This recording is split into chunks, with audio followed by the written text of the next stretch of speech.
An old lion with his cubs. Do you know what happens to many lions in their old age? There is no sight more painful than that of a powerful hunter past its prime. It often enough, an old lion challenged by another, usually younger lion.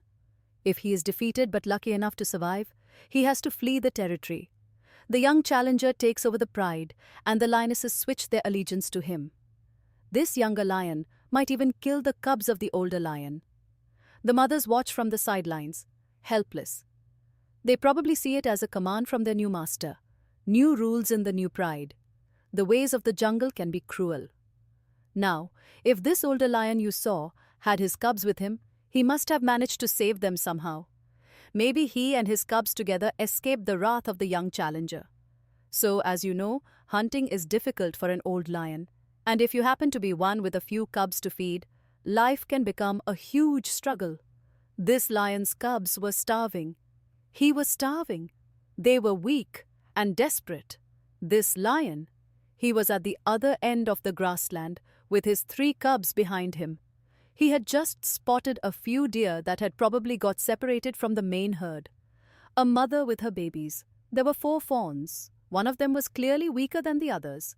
The runt of the family. Food for his cubs. But remember, the lion was old. A hunter past his best days. What do you think he did?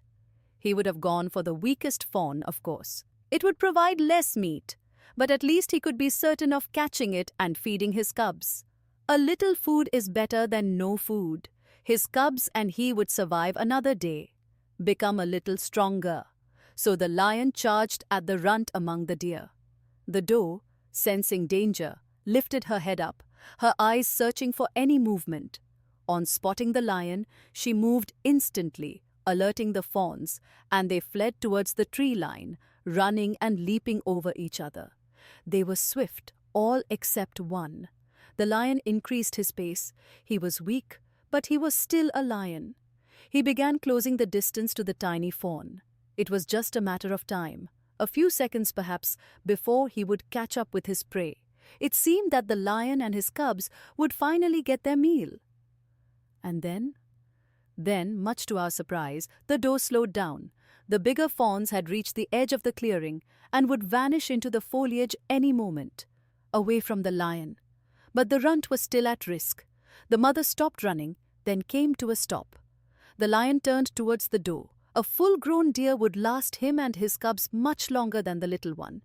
He changed course. Since the mother deer was practically stationary, he was upon her in no time at all. Didn't the doe bolt away at the last minute, now that she had deflected attention from her baby? No. She just stood there, watching the little one get to safety. The lion also came to a halt, just a few meters from the doe. He seemed confused. The runt, meanwhile, had caught up with his siblings. They turned to look at their mother, bleating frantically, as if pleading with her to flee. But the doe remained where she was. She made a sound, just once, like she was ordering her children to run away. Perhaps she did not want them to see what was to follow. The lion looked at the fawns, way out of his reach now, crying and bleating for their mother. Then he looked at the mother deer, standing just one short leap away.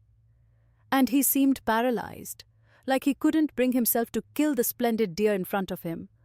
And then he turned to look at his own cubs in the distance, hungry and waiting to be fed. What should the lion do? What does Dharma say? Should he be a good father and kill to feed his starving children? Or should he exercise his goodness and gift life to a magnificent mother? But how did it all end? Did the lion kill the doe? That's not the point of this story.